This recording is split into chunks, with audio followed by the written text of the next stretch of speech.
I caught a Bigfoot on camera sneaking into my cabin shed. That's the short version. The long version involves 16 days, a winter storm that nearly killed us both, and learning that the monsters we're told to fear might just need help like anything else. This is what really happened, start to finish. I always figured it was just stories, folklore passed down, and exaggerated with each telling. Mistaken identity with bears standing on hind legs, or shadows playing tricks on tired eyes, or just plain made up for attention. Some people want to believe in mysteries so badly they'll see them everywhere. But after what happened last winter at my cabin, I can't deny what I saw anymore. What I lived through, what I'm about to tell you is the truth. Every single word of it. And I hope you'll hear me out before deciding I've lost my mind. I know how it sounds. Trust me, I know exactly how crazy this story's going to seem. But this happened. All of it happened, and I have the scars on my shed and the tufts of fur to prove it. Even if those things don't mean much to anyone but me. I've been living alone in my mountain cabin for about 3 years now. It's remote, maybe 40 miles from the nearest town if you follow the winding forest roads.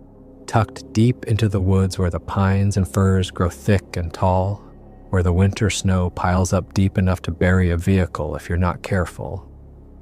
The cabin itself is small but solid, just 2 main rooms and a shed attached to the side for storage. I built most of it myself over the course of 2 summers, learning carpentry as I went, making mistakes and fixing them, slowly creating something that could withstand the harsh mountain winters. The nearest neighbor is probably 15 miles away, though I've never actually met them or even seen their property. Out here, people value their privacy above almost everything else. I came to the mountains to get away from everything, after spending 30 years in the city, working jobs that slowly drained the life out of me, dealing with constant traffic and noise and people everywhere you turned. I needed this. Needed the quiet like I needed air. Needed the space to think and breathe and remember what it felt like to be human instead of just another cog in a machine. Out here, it's just me, the endless forest, and whatever wildlife decides to pass through my little corner of the woods. I've seen plenty of animals over the years. Bears, lots of them, both black bears, and the occasional grizzly passing through. Elk moving through in massive herds during migration season, their bugles echoing through the valley. Mountain lions from a distance, just glimpses of tawny fur disappearing into brush before you can really process what you saw. Coyotes, foxes, deer, raccoons, all manner of birds from eagles to tiny chickadees. You learn to respect them and they mostly leave you alone. That's the unspoken agreement of living in the wilderness. They have their space, you have yours, and as long as nobody crosses those invisible lines, everyone gets along fine. I make my living doing freelance computer work when I have internet, which isn't always reliable this far out. Satellite connection that cuts out when it rains or snows too hard. But I manage.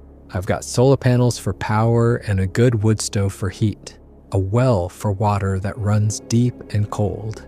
6 chickens for eggs. A vegetable garden in the summer that produces more than I can eat. I'm not completely off the grid, but I'm close enough. It's a simple life, quieter than anything I ever experienced in the city, and I wouldn't trade it for anything. But this past winter felt different from the very start. I can't explain it exactly, but there was this uneasy feeling I couldn't shake.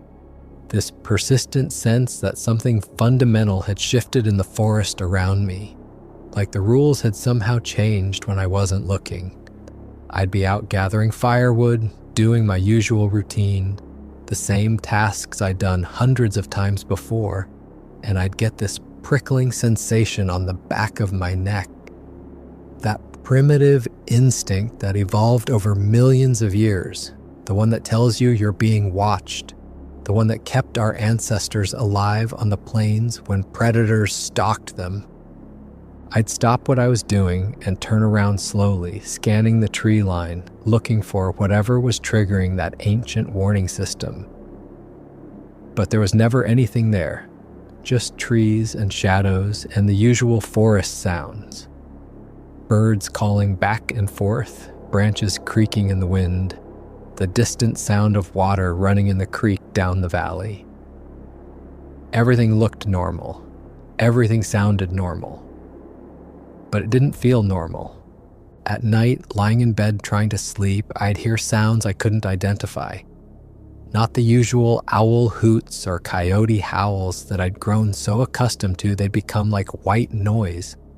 Something else entirely, something that made me sit up and listen harder, straining to identify what it could possibly be. Deep, resonant calls that seemed to echo through the valley, carrying for miles. Tree knocks, like something was deliberately striking wood against wood in a pattern, rhythmic, purposeful. I'd tell myself it was just branches falling, or a woodpecker going at a dead tree, or some other perfectly normal explanation.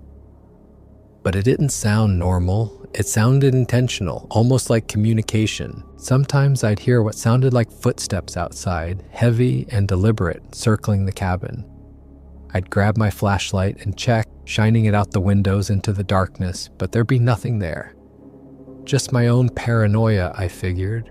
Too much time alone will do that to a person, make you jump at shadows, make normal sounds seem sinister. It started in early December. The first real snow of the season had already fallen, maybe 6 or 7 inches, covering everything in pristine white, transforming the forest into something out of a winter postcard. I went out one morning to check on my chickens like I always do, bringing their feed and checking for eggs, my breath fogging in the cold air. But when I opened the coop door, they acted strange. Really strange in a way I'd never seen before. Usually they'd come running the moment they heard the door, making their usual chicken noises, competing for the food I was bringing. This time they were huddled together in the far corner, all 6 of them pressed up against each other in a tight group, making these nervous little sounds. Quiet clucking, shifting around, clearly agitated about something. Their eyes were wide and they kept looking toward the coop door like they expected something terrible to come through it. I checked the coop thoroughly, looking for signs of whatever had spooked them. Checked the wire mesh for holes, looked for blood or feathers that might indicate a predator had gotten in. Examined every corner. Found nothing. No signs of forced entry, no indication of what might have frightened them. But they stayed nervous all day, barely venturing out of their corner, even with fresh food sitting in front of them. Over the next few days, I noticed eggs going missing. Not every day, but a few times a week, I'd go out there expecting to find 5 or 6 eggs and find only 2 or 3. At first, I thought maybe they'd just stopped laying as much. Winter can do that, especially if they're stressed. But the math didn't add up. I have 6 hens and they're all healthy, all in their prime laying years. They should be producing consistently, maybe 1 egg per hen every day or every other day. I figured I had a fox or raccoon problem. They're clever animals, incredibly good at finding ways into places they shouldn't be. They can squeeze through gaps you wouldn't think possible, work latches with their paws, wait patiently for hours for an opportunity. I reinforced the co-op, added extra latches, checked every possible entry point twice, filled gaps with hardware cloth. Still, eggs kept disappearing. Not enough to be a serious problem, but enough to be noticeable, enough to add to that general feeling that something was off. Then I started finding footprints in the snow around my property. Big ones, way too big to be human. The first time I saw them, I was bringing in firewood from the pile behind the cabin and happened to glance down. There in the snow, clear as day, was a footprint that absolutely dwarfed my own boot print beside it. For a moment, I just stood there staring, trying to process what I was seeing. My first thought was bear, which made perfect sense for this time of year. Sometimes they wake up from hibernation briefly, especially if it's been a mild winter or if they didn't put on enough fat before denning up. They wander around looking for food, getting more desperate as their stored energy depletes. I'd seen it before. But these prints looked wrong for a bear. I've seen plenty of bear tracks over the years. Know exactly what they look like. 5 toes on the rear paw, longer claws, a different shape entirely. These were different. They were almost human-shaped, just absolutely massive. 5 toes visible, but the proportions were completely off. Too long, too narrow for a bear's rear paw. More like a giant human foot, if such a thing existed. I knelt down and measured one with my boot, setting my foot right next to it for comparison. It was easily twice the size of my foot, maybe even more. I'm a size 11, so these prints had to be pushing 20 inches long or more. And deep. Really deep. Whatever made them was incredibly heavy, pressing down into the snow with substantial weight. I followed the tracks for a while, curious despite the growing unease in my gut. They led from the forest, circled my cabin at a distance, went past the chicken coop where they paused for a bit, then continued back into the trees. The stride length was enormous, covering ground I'd need 2 or 3 steps to match. Whatever this was, it was tall, really tall. I tried to tell myself it was nothing to worry about. Maybe the snow had melted a bit during the day and refrozen at night, distorting normal tracks and making them look bigger than they were. Maybe it was a trick of the light or the way the snow had settled around something else entirely. The mind can play tricks when you're alone too much, when you spend too much time in your own head with nobody to reality check your thoughts. I'd been living alone for 3 years. Maybe I was just getting paranoid, seeing threats where there weren't any, letting isolation mess with my perception. But deep down, I knew better. Those tracks were real, they were fresh, and they were massive. One morning, about a week into December, I went out to my shed to grab some tools. The shed's attached directly to the side of the cabin, shares a wall with my living space, with both an exterior door to the outside and an interior door that connects to the cabin. I keep most of my tools in there, spare parts, food storage, anything I don't need immediate access to. When I got to the exterior door, I found it damaged, not broken open or torn off, but scratched up pretty badly. There were marks in the wood that looked like claw marks, deep gouges running vertically down the door like something had tried to rake it open. The scratches were fresh, cutting through the weathered gray wood to expose the lighter wood underneath. I ran my fingers over them, feeling how deep they went. Whatever made these had serious strength and some kind of claws or very tough nails. The latch was bent too, warped out of shape like something had tried to force it but given up when it wouldn't budge. I checked the hinges and found scratch marks there too, like something had tried to figure out how the door worked, testing different approaches to getting inside. That made me nervous for real. The shed connects right to my cabin through that interior door. If something got into the shed, it could potentially get into my living space. The interior door wasn't as strong as the exterior ones, just a simple wooden door with a basic latch. I'd never worried about it before because why would I? The shed was secure enough from the outside, but now that security was compromised, I reinforced the latch with a heavier padlock, the biggest one I had. Added a 2x4 across the door as an additional brace, checked the interior door too, and added a deadbolt I'd had sitting in a drawer for years. Then I tried not to think about it too much, tried to convince myself it was just a curious bear and the reinforcements would keep it out. But I couldn't shake the image of those claw marks, the deliberate way they were placed, like whatever made them had been testing the door, trying to figure out the weak points. Bears don't do that. Bears just use brute force. They smash and tear. They don't problem solve. It was late evening, maybe 9 or 10 o'clock when I heard it. I was sitting in my chair reading a book, the wood stove crackling quietly, when suddenly there was this loud scratching sound from the shed, then banging, heavy, rhythmic banging like something was deliberately striking the wall. My heart started pounding immediately, that rush of adrenaline that comes from unexpected noise in the quiet. I set the book down and listened. The sounds continued, getting louder if anything. Something was definitely in there, and from the noise it was making, it was big, really big. I grabbed my hunting rifle from the rack by the door, a 30-06 that I'd used for deer hunting, reliable and familiar. Checked that it was loaded, 5 rounds in the magazine. Tried to steady my breathing, which had gone quick and shallow with fear.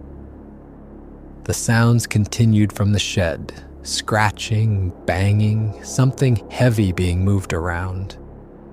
I thought it had to be a bear. That was the only thing that made sense with everything else that had been happening. A bear that had finally figured out how to get past my reinforced latch, or maybe found some other way in. A bear trying to get at my stored food supplies. I'd dealt with bears before, though usually from a distance. You make noise, show yourself, make yourself look big, and usually they'll leave. But you still need to be careful, cautious. A cornered bear is incredibly dangerous.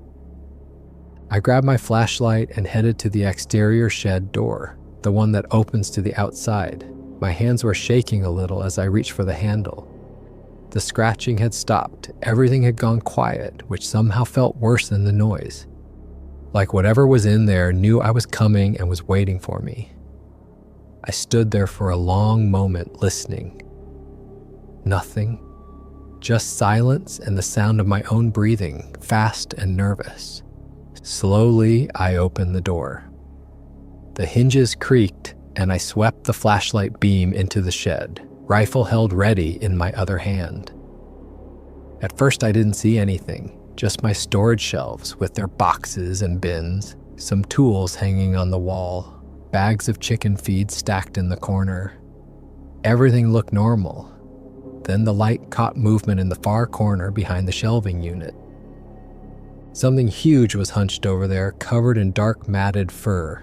It turned to face me. I froze completely, every muscle in my body locked up. My brain couldn't process what I was seeing. It wasn't a bear. It was standing on 2 legs, maybe 8 feet tall, even hunched over like it was. Too tall for the shed ceiling, covered completely in dark brown fur, almost black in the dim light. Massive shoulders, arms that looked strong enough to tear my shed apart like cardboard. But the face is what got me, what made my breath catch in my throat. It looked too human, not human exactly, but closer to human than to ape. The eyes were too aware, too intelligent. They weren't animal eyes.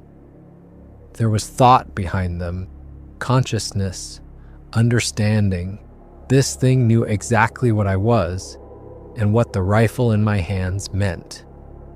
I raised the gun automatically, finger finding the trigger, heart hammering so hard I could hear it in my ears. The creature just watched me. Didn't move, didn't make a sound, didn't show any aggression, just stood there watching with those impossibly human eyes. Then I noticed it was injured. Blood matted the fur on its right shoulder, dark and crusty. More blood down one leg, fresh enough that it was still dripping slowly onto my shed floor. The wounds looked bad, deep gashes in the flesh, like it had fallen from a height and caught itself on something sharp. Or maybe gotten in a fight with another animal, though what animal could do that much damage to something this size I couldn't imagine. Its eyes looked exhausted, not threatening or aggressive or even particularly afraid, just tired. Deeply, profoundly tired. And there was something in that look, something almost pleading, like it understood I had a choice to make right now. I could help or I could hurt it, and it was waiting to see which I'd choose. The Bigfoot's face showed pain clearly, the way a human face would show pain. The brow furrowed, the jaw tight, the eyes squinting slightly. It was in serious pain, and it knew I could see that. It was making itself vulnerable to me, not fighting, not running, just standing there and hoping I wouldn't shoot. I don't know what made me do what I did next. Maybe it was that look. Maybe it was shock, my brain still trying to catch up with what my eyes were seeing. Maybe it was the simple fact that this creature, this impossible creature, looked so much like a suffering person that I couldn't bring myself to hurt it. But I slowly lowered the gun, took my finger off the trigger, let the barrel point at the floor instead of at that massive chest. My hands were shaking harder now than when I'd opened the door.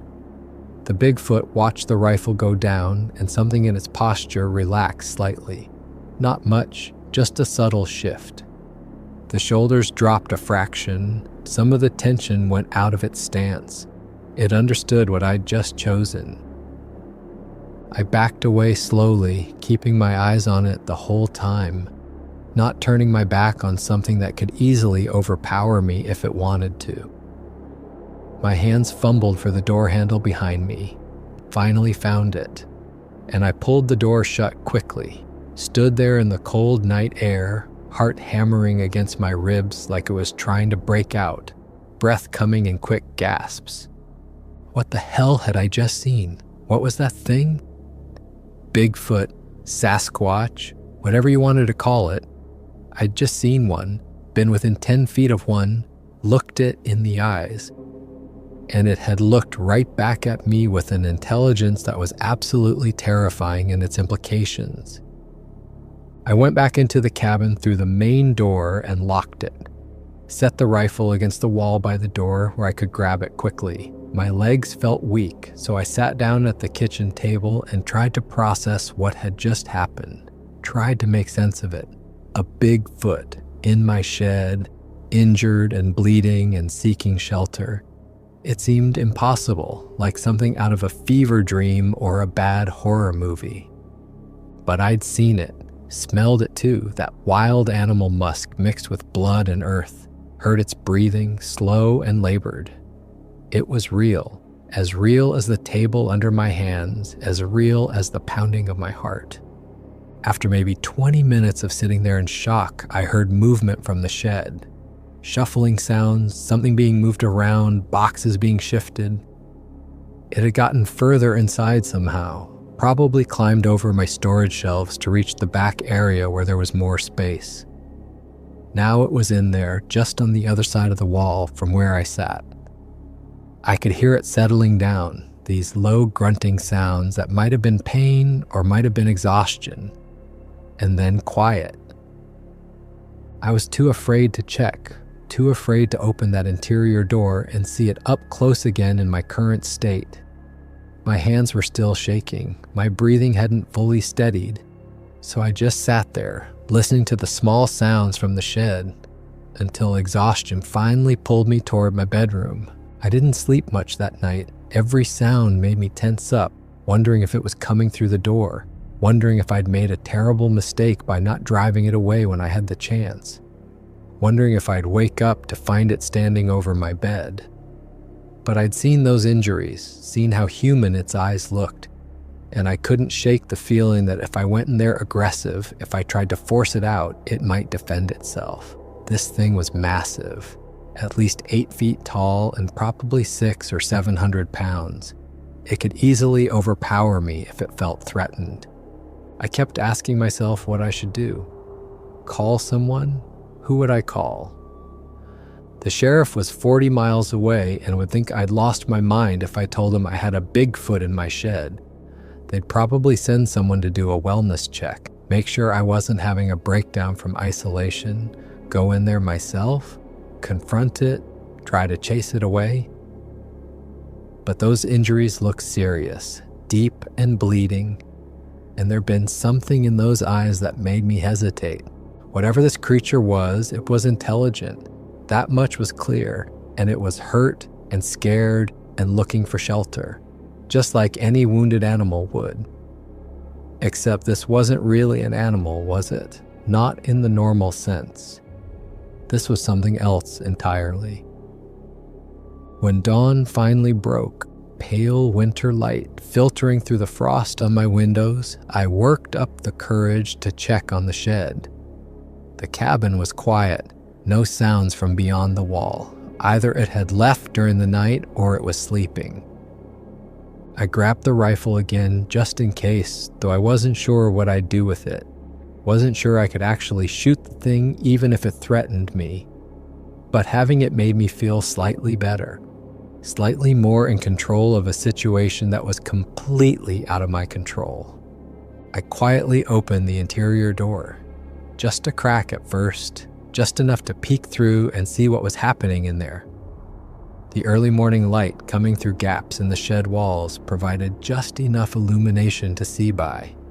The Bigfoot was still there, lying on the floor among some old tarps and drop cloths I'd had stored back there, apparently having arranged them into a makeshift bed, asleep or at least resting with its eyes closed.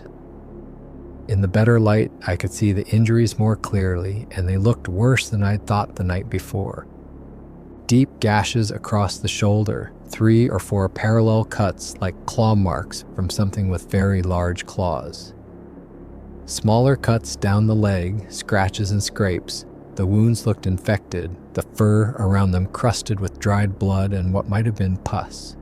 The shoulder was swollen, the flesh angry and inflamed.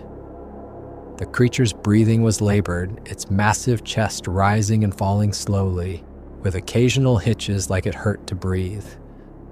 It looked vulnerable lying there, not like a monster or a threat or anything to be afraid of, but like a living being in serious pain, like something that needed help. I stood there watching it breathe for probably 5 minutes, trying to decide what to do.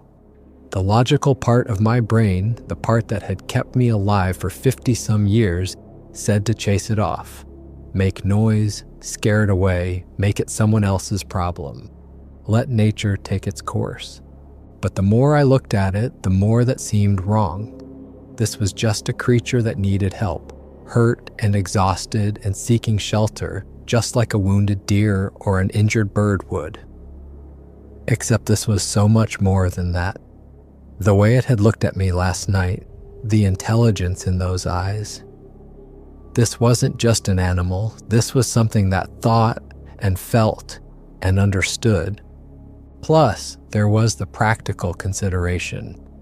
If I tried to force it out and it reacted badly, I could get hurt. This thing was enormous, even when wounded. Those arms looked strong enough to break bones without much effort. Those hands, even with what looked like nails instead of claws, could easily tear me apart. Better to try a different approach, something less confrontational. I went back into the cabin and looked through my kitchen, taking stock of what food I had available. I had leftover roast chicken from dinner 2 nights ago, still good in the fridge. Some bread, a few apples, some carrots. I put it all on one of my larger plates, added a bowl of water, and carried it carefully to the shed. My hands were steadier this time, though my heart still pounded with the strangeness of what I was doing. I opened the interior door slowly, trying to be quiet. The Bigfoot stirred at the sound, its eyes opening and tracking me immediately as I stepped just inside the doorway. I set the plate and bowl on the floor, maybe 6 feet from where it lay, then backed out and closed the door without saying anything. What would I even say? From the cabin window, I watched and waited, keeping an eye on the shed. 2 hours passed. I made coffee, tried to read but couldn't concentrate, kept glancing toward the shed every few minutes. Finally, around mid-morning, I heard movement, shuffling sounds, the scrape of the plate on concrete. When I checked later through the door crack, the plate was empty and the water bowl was knocked over, a puddle spreading across the shed floor. The food was gone. The Bigfoot had eaten it. Was I really doing this? Feeding a Bigfoot? Taking care of one like it was a stray dog? but what else could I do? The second day, I brought more food. I'd made a big pot of stew the night before, venison and vegetables, hearty and filling. Figured if I was going to do this, might as well do it right. I filled a large bowl with it, still warm from reheating. Added some fresh water in a bigger container this time, one that wouldn't tip over so easily. I approached the shed more confidently than the day before, though I still had the rifle nearby just in case. Set the food down inside the door, and this time I stayed in the doorway longer. The Bigfoot watched me, but didn't move away or show any sign of aggression. Just sat there, propped up against the wall, watching me with those alert brown eyes. I spoke softly, feeling a little stupid doing it, but doing it anyway. Said something like I wasn't going to hurt it, that I just wanted to help, that it could stay as long as it needed to heal. The creature made this low, rumbling sound deep in its chest.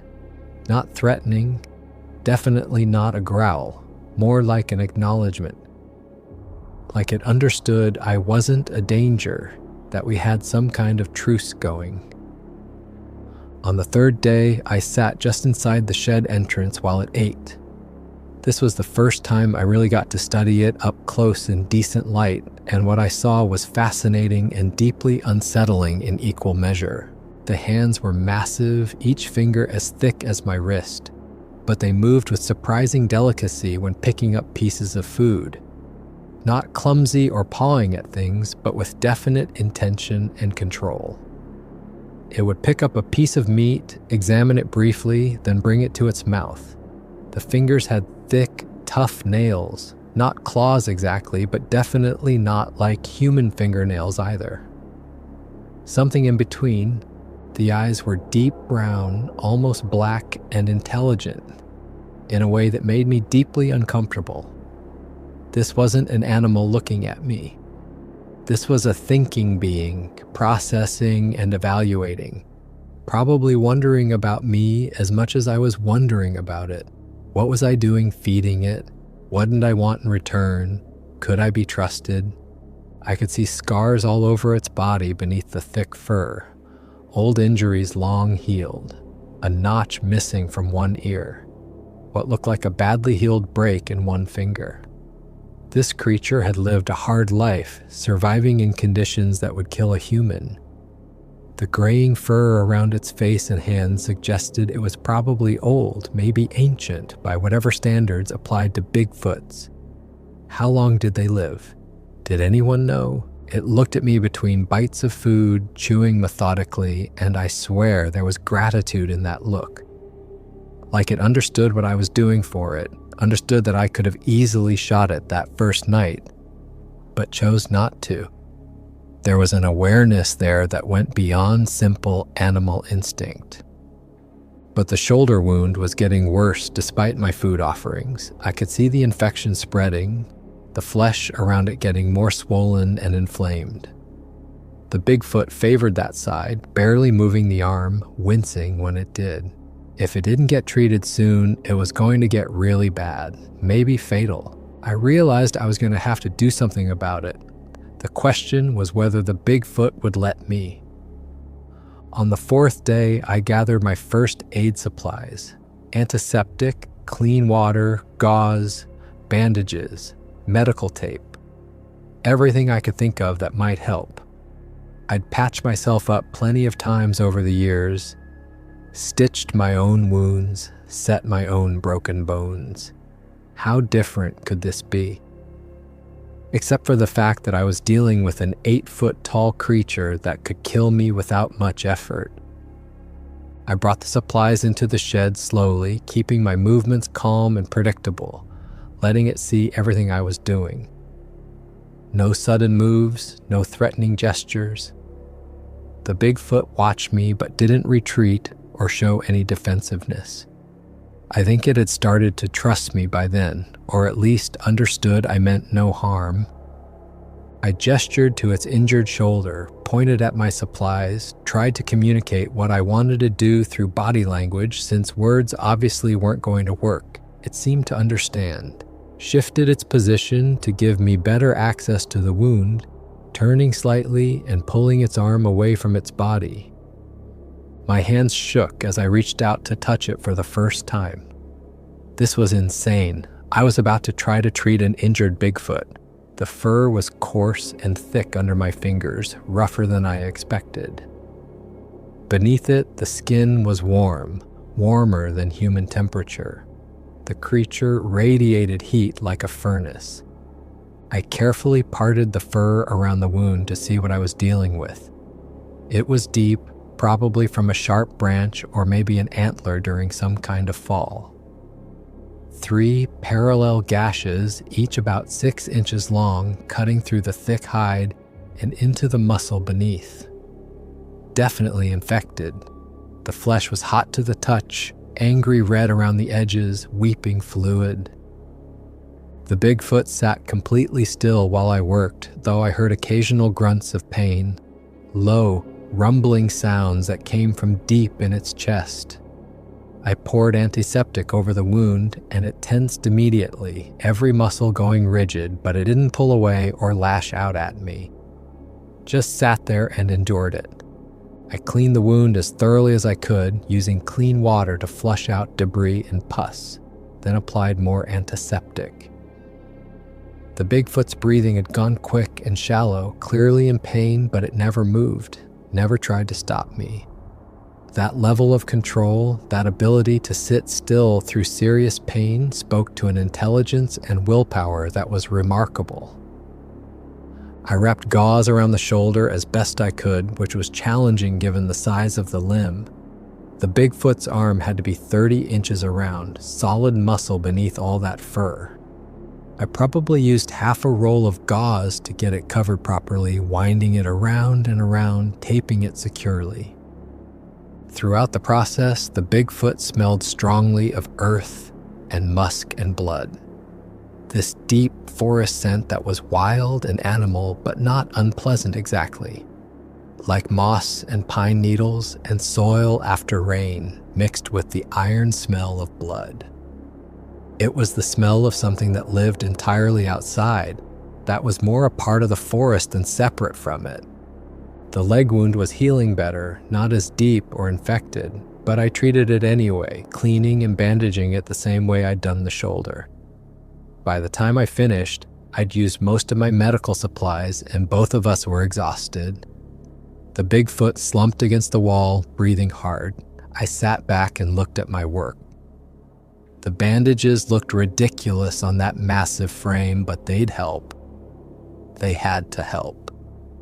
Throughout the whole process, I kept being struck by how human this creature seemed despite being so obviously not human. The hands didn't have claws, they had fingernails. Thick, tough nails, but definitely nails, not talons or claws. The facial expressions were so clear I could read them like a book.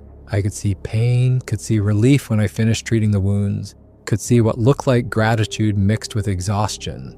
On the 5th day, I repeated the wound cleaning, changed the bandages, which were already soaked through with blood and fluid, applied fresh antiseptic, more gauze. The infection was starting to improve, the swelling going down slightly, the flesh not quite as hot to the touch. The Bigfoot allowed the treatment without any resistance, just sat there patiently while I worked, occasionally making those soft, rumbling sounds that I'd started to interpret as contentment or acknowledgement. When I finished, it reached out one massive hand and briefly touched my arm. Just a light touch, gentle despite the size and obvious strength of those fingers. Then it pulled back and settled into its nest of tarps. I sat there for a while afterward, processing what had just happened. That touch had been deliberate. A thank you, maybe. Or at least an acknowledgement that we'd moved past fear into something else. Some kind of understanding. Over the next few days, I spent more and more time in the shed. Brought food twice a day, changed the bandages, and just observed. Watched and learned. Tried to understand what this creature was. I estimated it was about 8 feet tall when standing fully upright, which I'd seen it do a few times when shifting position or moving to a different part of the shed. The ceiling was low enough that it had to hunch slightly even at 8 feet. The weight was harder to judge accurately, but probably 600 or 700 pounds minimum. Maybe more, all of it solid muscle beneath thick fur and tough hide. The face was remarkably expressive. I could read emotions on it as easily as I could read them on a human face. Maybe easier because the Bigfoot didn't try to hide what it was feeling. When it was in pain, the face showed pain. When it was comfortable, there was a visible relaxation. When it was hungry, there was an alert interest when I brought food. The eyes particularly were incredibly communicative. Those eyes were deep brown, almost black in dim light, with an awareness and intelligence that made me deeply uncomfortable at times. This wasn't some dumb animal. Whatever this thing was, it was thinking, processing, understanding. I'd catch it watching me sometimes when I was working on something, and I could practically see it analyzing what I was doing, figuring out the purpose of tools or the process I was using. The body was basically a massive human form covered entirely in thick, dark brown fur. The proportions were all wrong for any ape I'd ever seen.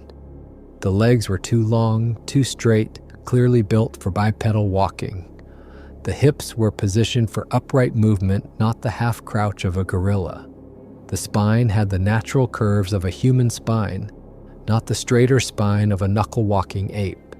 The arms were enormous, hanging down to probably mid-thigh when it stood upright, with hands that were proportioned like human hands, just scaled way up. 5 fingers, including an opposable thumb on each hand. The thumb opposition wasn't quite as refined as a human's, but it was definitely there, allowing for a precise grip when needed. The feet were huge and flat, probably 20 inches long and 8 inches wide, perfectly designed for bipedal movement over rough terrain. 5 toes on each foot, similar to human toes, but thicker and more robust. The feet had thick calluses on the soles from a lifetime of barefoot walking. The Bigfoot made various vocalizations throughout the day, low grunts that seemed to mean different things depending on context, rumbling sounds deep in his chest when it was content, occasional hoots, almost like a great ape but somehow different, sharper, more varied in pitch, nothing like speech but definitely communicative.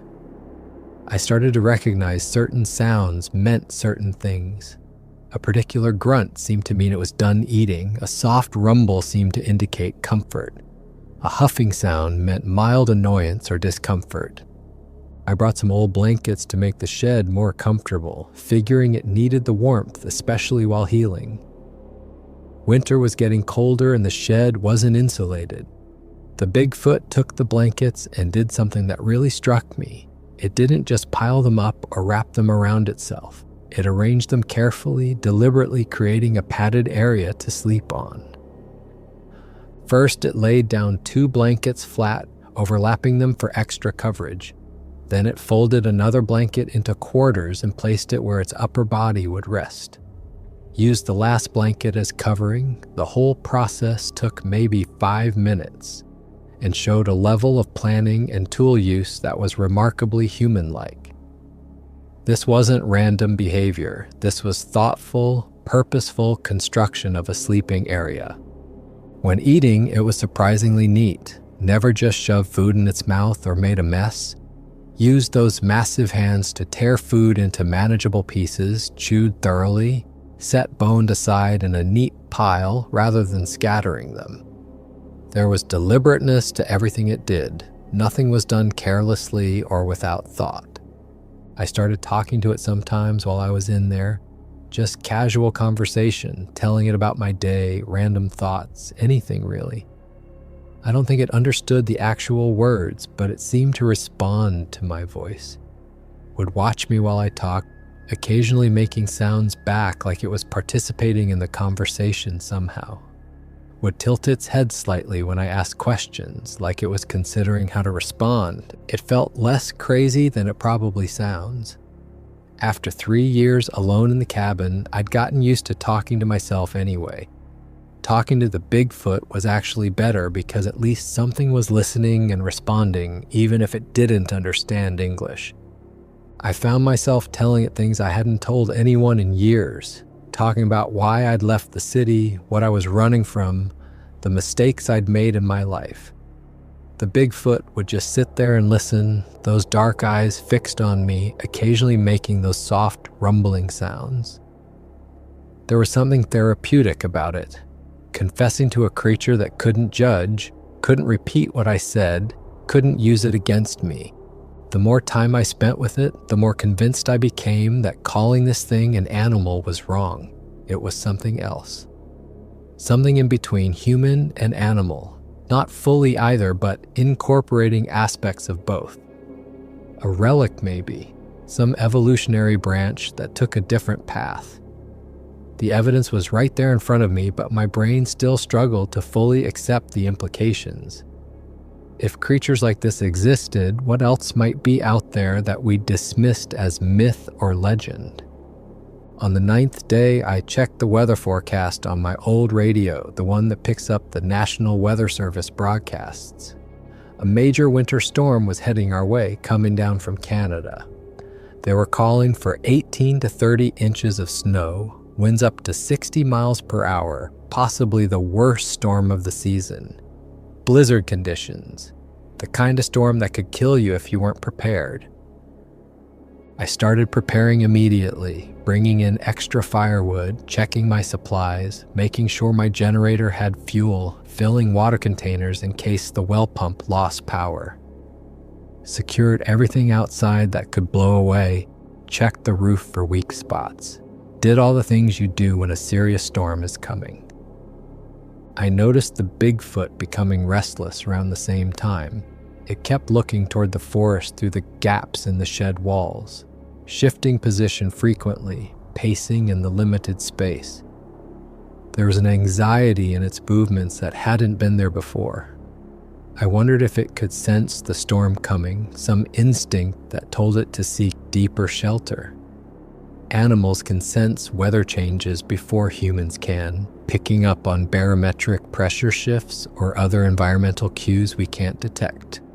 Made sense that Bigfoot would have that same ability, maybe even more refined.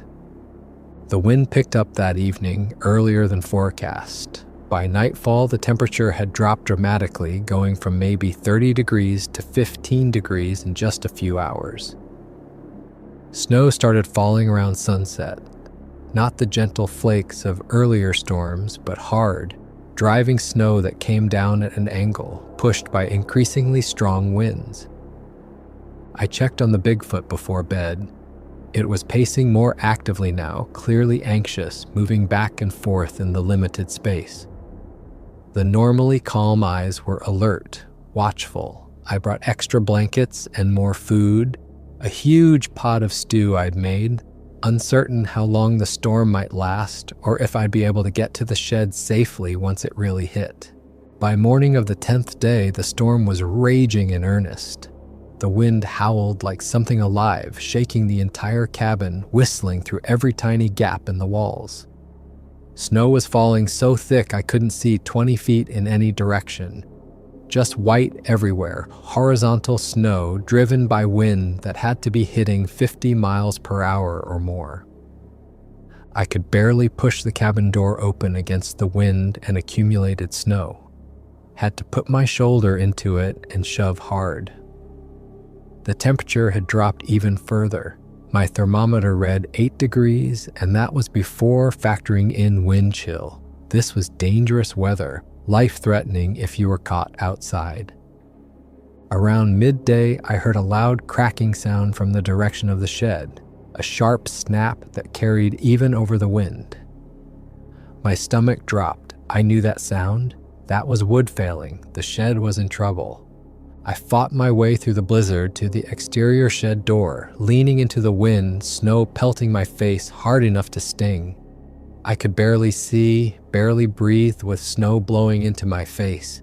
It took serious effort just to reach the door and force it open against the wind.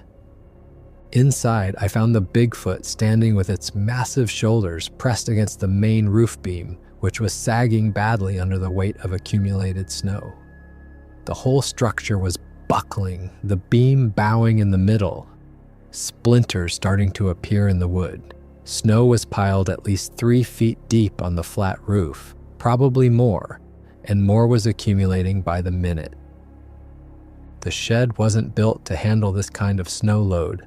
I'd built it years ago for basic storage, never thinking it would need to support hundreds and hundreds of pounds of wet, heavy snow on the roof. Never imagining I'd care about it failing. If that beam gave way, the whole roof would collapse. The walls would probably go with it. Everything would be destroyed, and anything inside would be crushed, including the Bigfoot. I ran back to the cabin for tools and materials, fighting the wind every step. Grabbed rope, some spare lumber I'd been saving for repairs, a hammer, nails, anything I could think of that might help. The wind nearly knocked me over on the way back. I had to grab onto the cabin wall at one point to keep from being blown down. Inside the shed, the Bigfoot was still holding the beam, muscles straining visibly, shaking with the effort. It looked at me when I came in, and I understood immediately. We had to work together, or we'd both lose our shelter. It might lose its life if that roof came down. I started setting up support beams, working as fast as I could with fingers that were already going numb from cold.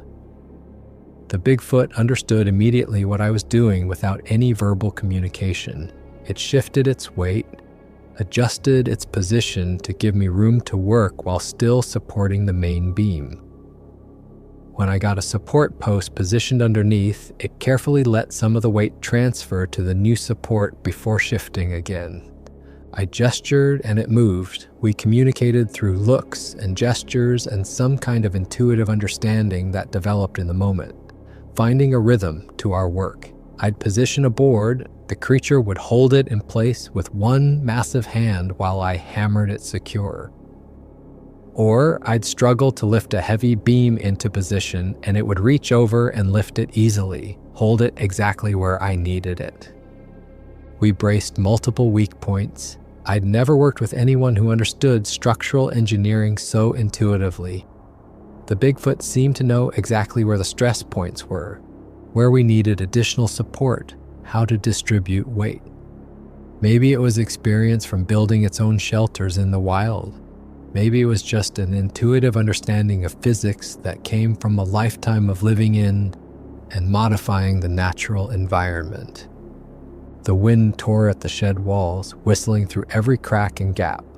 Snow blew in through spaces around the door, accumulating in drifts inside. Both of us were soaked from melting snow, shivering from cold. But we kept working. There was no choice. Stop working and the shelter would fail. I used the rope to reinforce the structure, tying it around beams and creating tension supports that would help distribute the roof load more evenly. The Bigfoot held the rope taut while I worked, understanding the physics of it somehow, knowing exactly how much tension was needed. One time I made a mistake with a knot, and the creature made a particular grunt, reached over and adjusted the rope to a better position. It was right. The support worked better with its adjustment. For hours we worked like this, barely stopping except to catch our breath. My hands were numb, my back ached, every muscle burned with fatigue.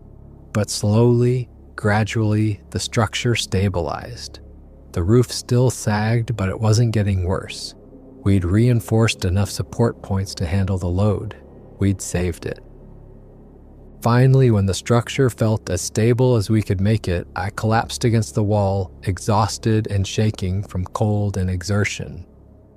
The Bigfoot settled down nearby, breathing hard, steam rising from its body in the cold air.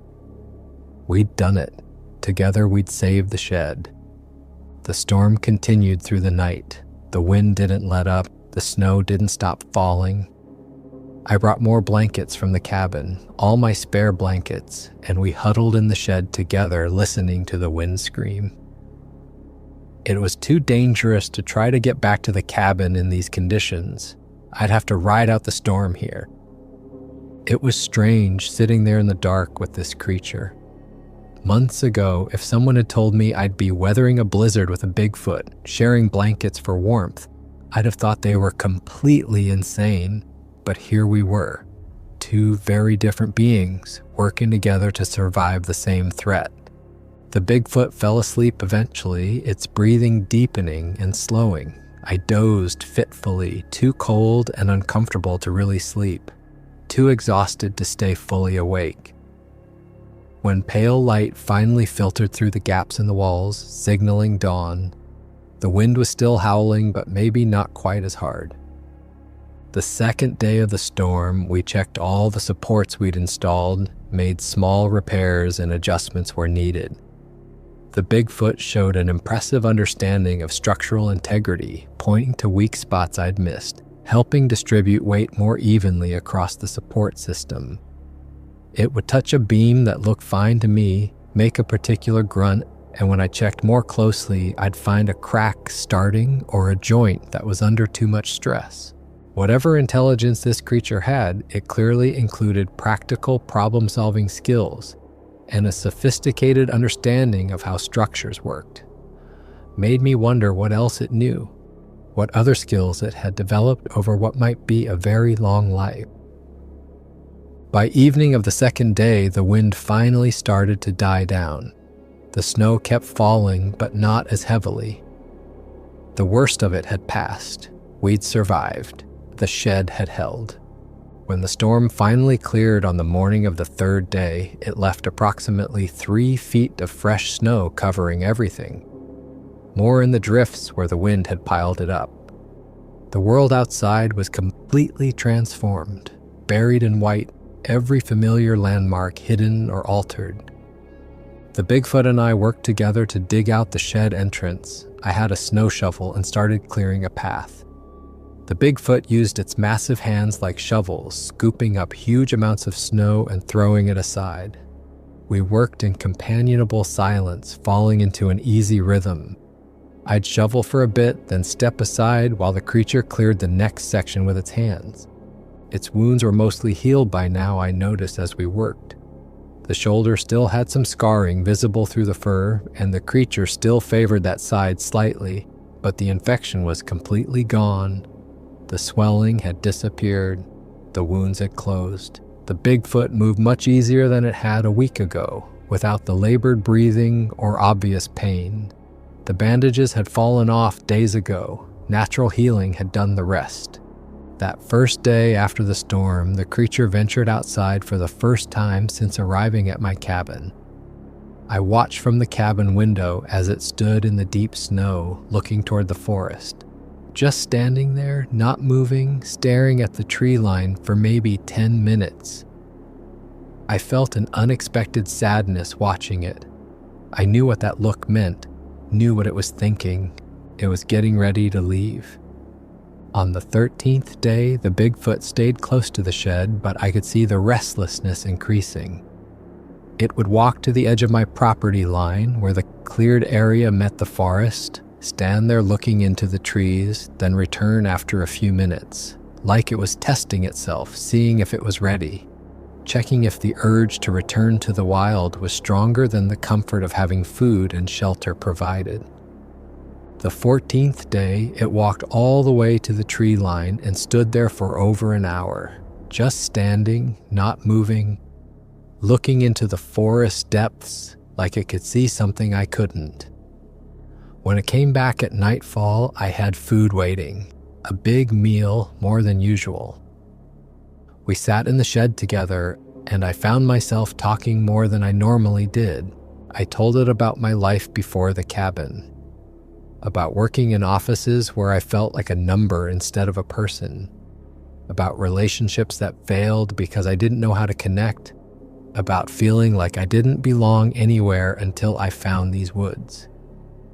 The Bigfoot listened like it always did, those dark eyes fixed on me, occasionally making those soft, rumbling sounds that might have been understanding or might have been something else entirely.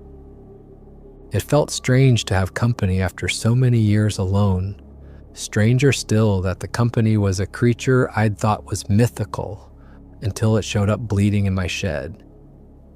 But there was something comforting about it, something that made the cabin feel less empty. Like I'd been alone for so long, I'd forgotten what it felt like to share space with another thinking being. On the 15th day, the Bigfoot stood at the shed entrance at dawn, not inside the shed, outside it, standing in the snow, looking toward the forest, then back at the cabin. The meaning was clear, even without words. It was time. It was ready. The wounds had healed enough. The storm had passed. It was time to go home. I nodded, understanding what it couldn't say in words. Understanding that this had always been temporary, that wild things belong in the wild. The creature looked at me for a long moment, those impossibly intelligent eyes meeting mine, then turned toward the forest and took a few steps before stopping to look back. On the morning of the 16th day, I found the Bigfoot standing outside in the snow, fully outside my property, right at the edge where the cleared area met the tree line. Waiting like it had been waiting for me to wake up to say goodbye properly. I brought one last meal, made it special, roasted a whole chicken, added bread, apples, some of the dried fruit I'd been saving. Set it down on a board between us. The Bigfoot ate slowly, like it was savoring each bite or maybe just delaying the inevitable. I sat there and watched, committing every detail to memory. The way its massive hands moved, the sound of its breathing, the careful way it ate. When it finished, it stood to its full height for the first time in days. 8 feet of muscle and fur, powerful and wild and completely alien to everything I'd known before. But also familiar now, also a friend, strange as that sounded, maybe the only real friend I'd had in years. It made that low rumbling sound one more time. I'd heard it make that sound dozens of times over the past 2 weeks. Still didn't know exactly what it meant, but it felt like acknowledgement, like understanding. I said something about being glad it was okay, about hoping it stayed safe out there in the forest, about thanking it for helping with the shed during the storm.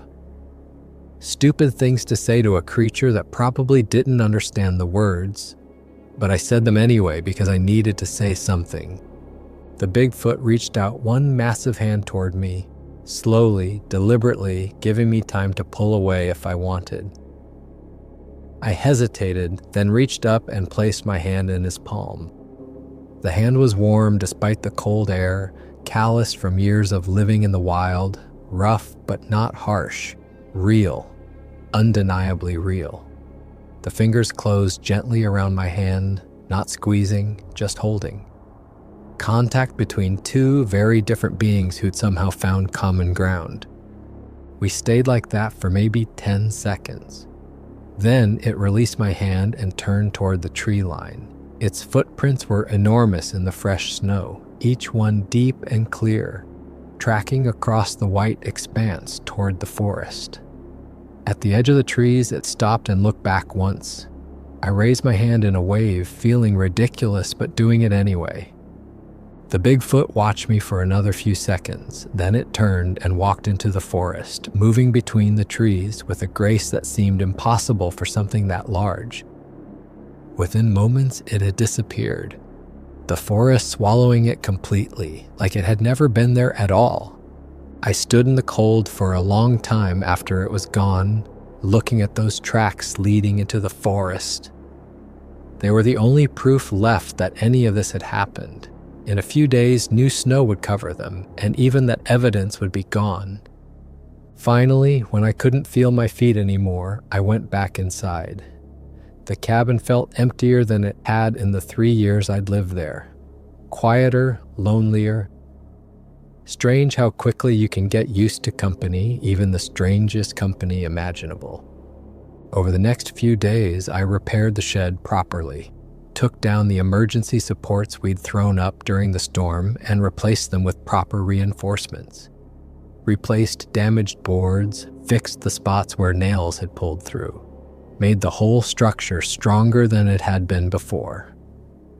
While working, I kept finding reminders of my guest. Tufts of dark brown fur caught in the wood where the Bigfoot had brushed against things. I kept a few pieces, stored them in a small box. Tangible proof that it had all been real, that I hadn't imagined the whole thing. Sometimes at night, when I'm sitting by the wood stove reading or just thinking, I hear calls from deep in the forest. These low, hooting sounds that might be owls or might be something else.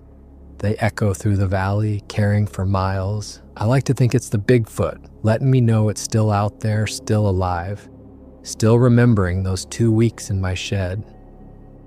I never saw it again after that morning.